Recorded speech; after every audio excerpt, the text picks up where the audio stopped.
Well, guys,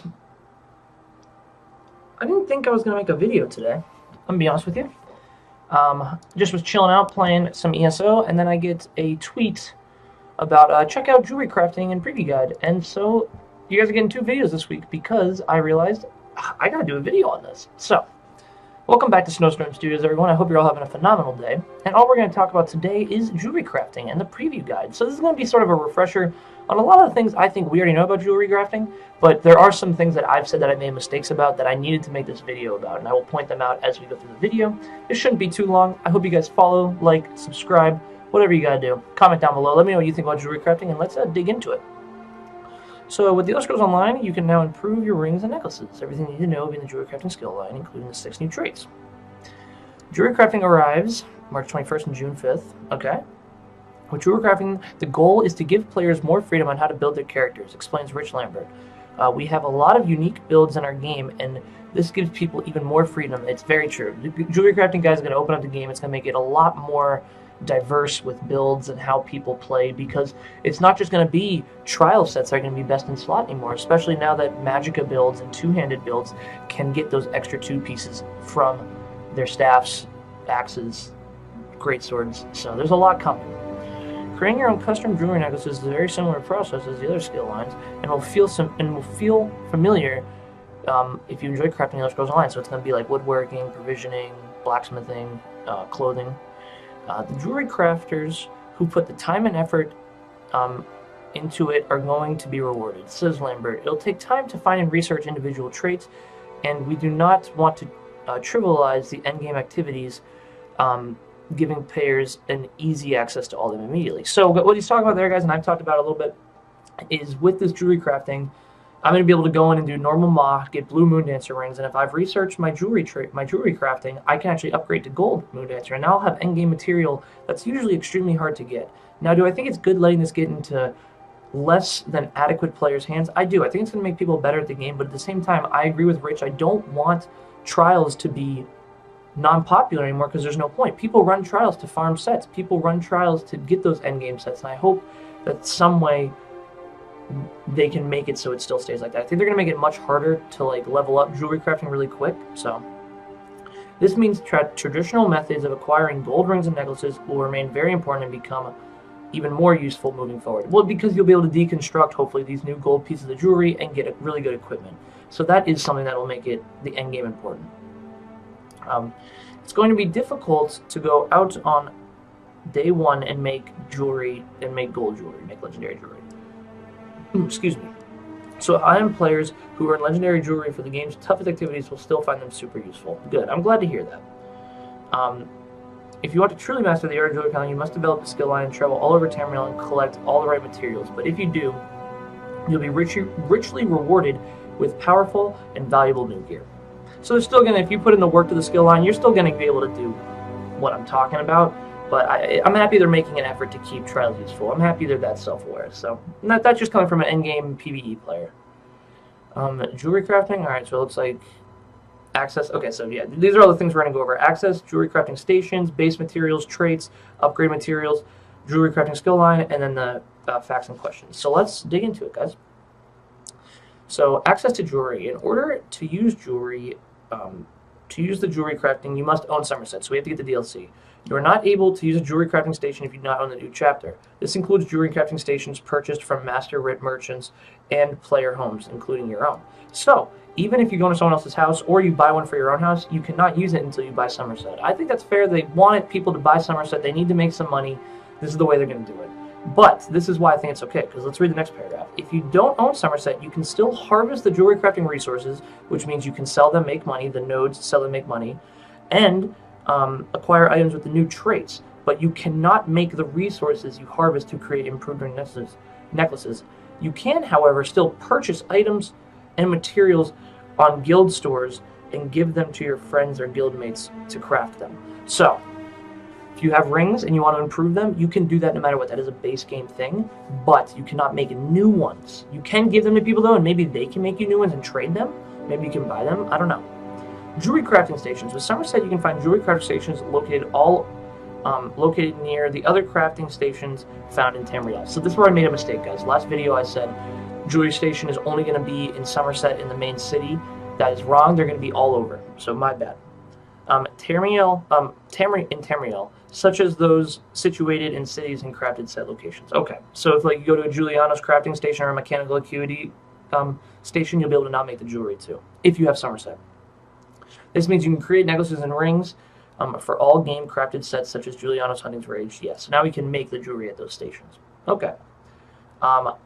At jewelry stations, you can create new jewelry, refine jewelry, deconstruct, upgrade, research. So you can do everything with all the other crafting grids and stuff. So, or the other crafting stations for blacksmithing, clothing, enchanting, all that stuff. So it's all the same.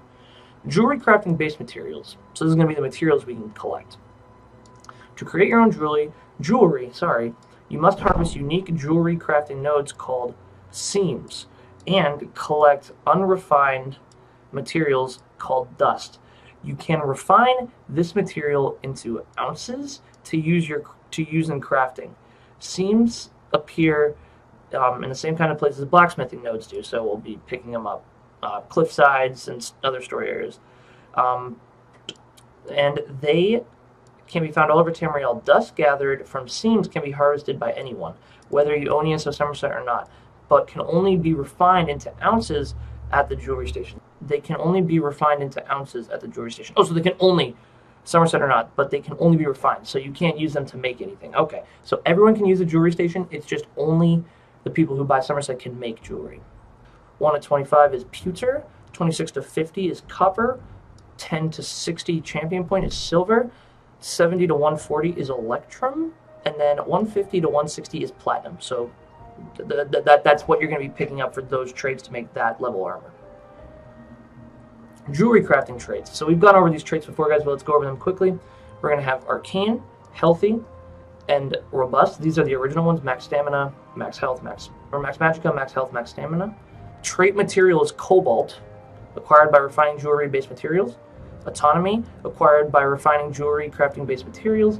And then zinc, acquired refining jewelry crafting base materials. So those are all the same. They're all base ones. And then we have protective, increases physical and spell resistance. So necklaces and rings with protective trait have a rare chance to be found in undaunted chests. So we need to do undaunted dailies to get them. This is titanium, acquired as part of daily dungeon rewards in raw form and rarely in refined form. So we get it through daily dungeons. In order to create titanium, you must refine 10 pieces, so just like you need 10 to refine. This is triune. This is going to increase stamina, health, and magicka all by a smaller amount, but you get all 3 buffs, or all 3 increases in max stats. Researchable item. So a researchable ring is rewarded at the end of a Summerset main questline, and researchable necklace is rewarded at the end of a Sigil order line. So guys, it looks like to get this, we're going to have to doing quests. So it's going to be tough for people to research this item unless they have Summerset. But so if you do a Summerset main questline, you get a necklace, or you get a ring, and then you get a necklace at the end of a Sigil order. This is Dawn Prism, acquired from jewelry nodes throughout Tamriel, with higher chance of being found in Summerset. This is the Summerset found material. In order to create Dawn Prism, you must refine 10 pieces of pulverized raw form. Okay. Now we have Infused, guys. This one's going to be insane. It's going to increase enchant's effectiveness. This will be great for DPS, if you need more damage on your build, because, you know, most people run 174 increased spell or weapon damage, so that'll give an increase. Necklaces and rings are infused, have a chance to drop from Sigil portals found all over Tamriel. Sigil portals. I have no idea what a Sigil portal is. A Sigil portal. If I keep messing that up, I'm going to freak out. I have no idea what a Sigil portal is. Found all over Tamriel. Trait material. This is Arbic Amber. It is acquired from Sigil portals. There is a rare chance for a refined form. Note that Sigil portals only appear if you have the new Sigil order skill line. In order to create Arbic Amber, you must refine 10 pieces. Okay, so this one, Infused, guys, we're only going to be able to get if we do Sigil order skill line. So it looks like you're not going to be just finding Infused, Trune, Swift jewelry around the world. You have to do these specific things. So that's interesting. Sorry about my phone there. Then we got Swift, increased movement speed. Necklaces and rings with Swift have a rare chance to be awarded when completing a normal jewelry crafting writ. So you only can get this when you're doing jewelry crafting writs, purchased from master writ merchants or for writ vatchers. So when you do a master writ, you get it. Okay. What do we got? We got Harmony. The trait effect, increased synergy effectiveness. This one's going to be interesting too, guys, especially think about tanks using this when they're picking up a shard. Increase that synergy. Necklaces and rings with harmony trait have a chance to be rewarded as part of regular rewards for completing weekly trial quests. So we're going to have weekly trial quests. This is the only way you're going to be able to get this. This is Debellum. High chance to be acquired in refined form from weekly trial quests. Okay. And then the last one, guys, is Bloodthirsty. Increased damage for low health foes, so this is going to be great for Execute. Should give, I think it was a 20% buff on damage. So necklaces and rings with Bloodthirsty trait have a chance to be rewarded when you complete a Cyrodiil daily. Okay, so it looks like they're trying to incentivize us to go do all these certain things to become a master jewelry crafter, which is cool.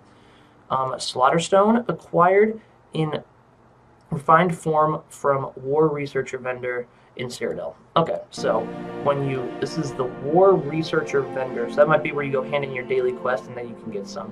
In addition, as with weapons and armor, you can deconstruct jewelry with one of the new traits to gain the material needed to craft it. So if you pick up one, you can deconstruct it and then craft something new. When you deconstruct jewelry, you will obtain a pulverized form of its trait material, which you must refine into a usable form. Okay. Now that's what your hand's gonna look like. It's kind of interesting, to be honest.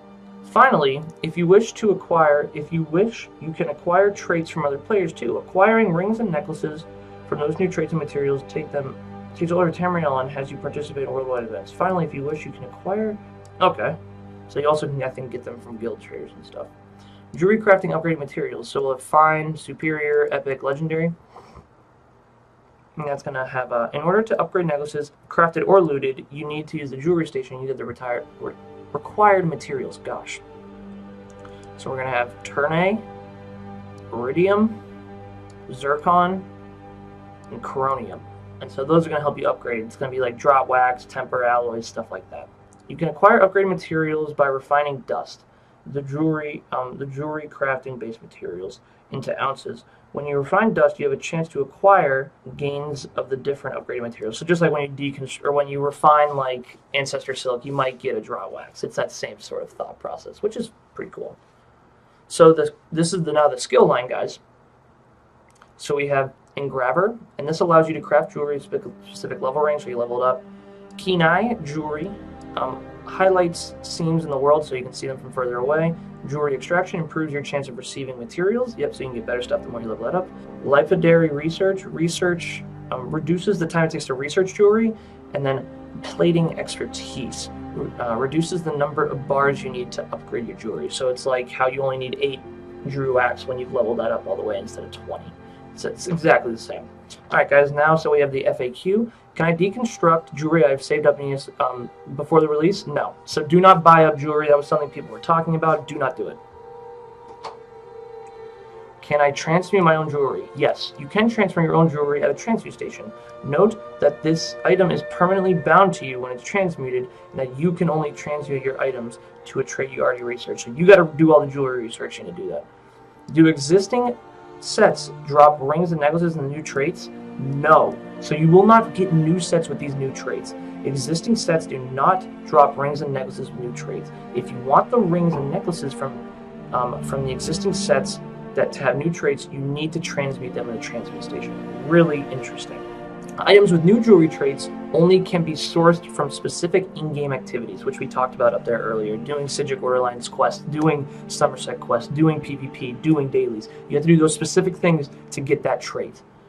How can I become certified to do jewelry crafting writs? Speak to the High Elf Felleran to begin your jewelry crafting certification quest. He can be found just outside the station in the city of Alinor in Summerset, so you can't even become a writ guy unless you have Summerset. He will guide you through the process of becoming certified jewelry crafter. Allows you to make jewelry. Okay, so it's writs. Are there master writs for jewelry crafting? Yes, master writs can occasionally be acquired by top-ranked jewelry crafters completing their daily crafting writ, much like blacksmithing and clothing. Crafted jewelry bound to my account when it's created? No. Jewelry crafting, like crafting weapons and armor, is unbound until you equipped it. You can safely craft jewelry for a friend who does not have ESO Summerset and give it to him yourself. So you will be seeing craftable jewelry sets in guild stores. So that's interesting. Can I see jewelry I create on my own character? No. As always, you equip jewelry, either rings, necklaces, you cannot see it on the character. Can I research more than one jewelry trade at once? No. This is because of the lapidary research passive skill. It does not grant an ability to research more than one jewelry. It only reduces the research time. You cannot research a trade for a ring or a trade for a necklace simultaneously. So, when you're I'm right now becoming a master crafter. Sorry guys, the reading's been a little off, but when you become a master crafter, you can research 3 things at a time. Well, not with this. They want to slow it down so people can't start busting out this really good jewelry quick. So you're only going to be able to research 1 thing at a time, so it's going to be a snail's pace until we see a lot of endgame jewelry in-game in vendors. So, or not in vendors, in guild stores. When can I acquire jewelry crafting station for my home? You can purchase both basic and attunable jewelry crafting stations from the Master Ritz with vouchers. Okay. The golden wares changing due to the inclusion of jewelry crafting? Not at this time. We always keep an eye on player markets and how people make use of the golden wares. And we might adjust things in the future based on the data and feedback. For now, though, we are not changing what she carries or how she decides what she is going to sell on any given weekend. So that's, guys, that's the PvP person who gives out different gold jewelry every time. This is not going to affect that. They're going to see the data after there's a PTS, and they might change it. I'm sorry I butchered that name. That is Ad Hazabay Abadaro. There you go. Quote me on that one. Are you still able to acquire gold quality jewelry in-game without crafting it? Yes. At the present time, we are not changing the existing sources of gold quality jewelry in any way. We are always monitoring feedback, players' behavior in regards to those sources, of course, and we may act on data at a later date. So they're going to make sure we still have the trials. Am I able to tell what jewelry can or cannot be constructed? So this is going to be after Summerset. We can deconstruct that jewelry, but anything we have before, we can't. Yes, with Summerset, there is a notice on the top line of the item indicating that is deconstructible. Then the final question, are there jewelry crafting survey reports? Yes, occasionally when completing a daily jewelry crafting ret, you'll be able to get a survey report. Unlike previous survey reports, these reports are written rather than drawn out, but still lead to large catch of rich seams. So you can get like treasure maps and stuff to go find. And that is the end, guys. But the jewelry, you can probably go your own. Okay, awesome. Guys, this video was 20 minutes. Damn, that was a lot we had to go through. I hope all that information made sense to you. If not, please feel free to comment down below and ask me anything and I'll explain it. Thank you guys so much for all the support. I really appreciate it. And I hope to see you guys in the next stream or down in the comments. Peace out.